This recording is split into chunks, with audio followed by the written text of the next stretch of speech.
بسم اللہ الرحمن الرحیم۔ رسول اللہ صلی اللہ علیہ وآلہ وسلم نے فرمایا، اپنے مرنے والوں کی اچھائیوں کو یاد کرو اور ان کی برائیوں کے بیان کرنے سے باز رہو۔ آپ صلی اللہ علیہ وآلہ وسلم نے فرمایا، خوف سے تنہائی میں رونے کے سوا کوئی بھی چیز اللہ کی ناراضگی کو نہیں مٹا سکتی۔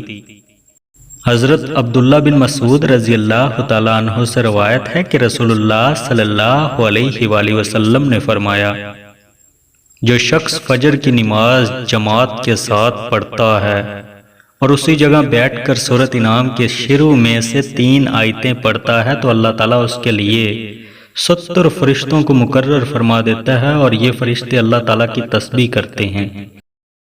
نبی کریم صلی اللہ علیہ وآلہ وسلم نے فرمایا کہ اللہ میری امت میں سے 10 طرح کے افراد پر قیامت کے دن اظہار ناراضگی فرمائے گا اور ان کے جو چہرے ہوں گے بغیر گوشت کے ہوں گے۔ عرض کیا گیا، یا رسول اللہ صلی اللہ علیہ وآلہ وسلم، وہ کون سے 10 لوگ ہوں گے؟ تو آپ نے فرمایا، سب سے پہلا بوڑھا زانی، گمراہ پیشوا، تیسرا شراب کا عادی، چوتھا والدین کا نافرمان، پانچواں چغل خور، چھٹا جھوٹا گواہ، ساتواں زکوٰۃ ادا نہ کرنے والا، آٹھواں سود خور، نواں ظالم اور 10واں نماز کو چھوڑنے والا۔